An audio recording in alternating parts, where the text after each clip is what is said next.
Michael Saylor is in profit. Michael Saylor is buying more Bitcoin. Let's have a look at his recent tweet. MicroStrategy has acquired an additional 12,333 Bitcoin for 347 million at an average price of 28,136 per Bitcoin. And so the average price is now at 29,668 per Bitcoin. The current price is at 30,086. So how much profit do we currently have? We are looking at 1.44%. All this effort for promoting Bitcoin, for onboarding new institutional investors over all that time, it's a profit of 1.44%. There's almost this Jim Cramer effect. Whenever Michael Saylor is buying, the price rather tends to go down. Now he has just bought again. Let's see what the price will do. This is the average purchasing price here, this horizontal line. Now there might be a reason for this poor market timing, and that's MicroStrategy is buying Bitcoin based on debt.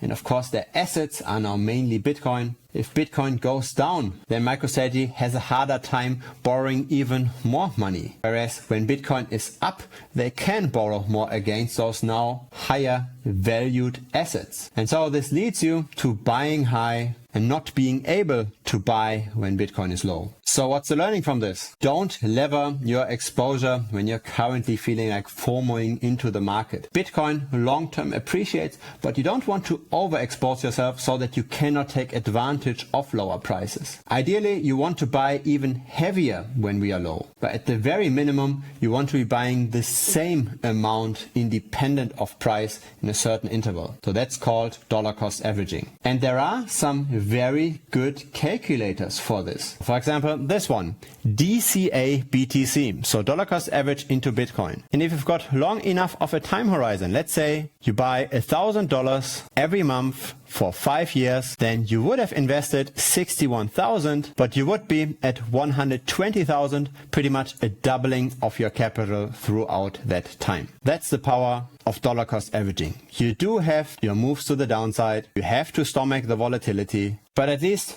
you're not timing it as poorly as Michael Saylor unfortunately did. So I'm not here to dump on him. He is supporting the ecosystem. He's sometimes a bit too extreme in my view. This actually might deter some people from buying BTC. But overall, I still think he's a net positive. Best thing is to always learn from other people's mistakes. And I'm not saying that betting on Bitcoin itself is a mistake, but at least try to not FOMO into the market, something that most people unfortunately do, because most attention on Bitcoin comes whenever we hit new all-time highs.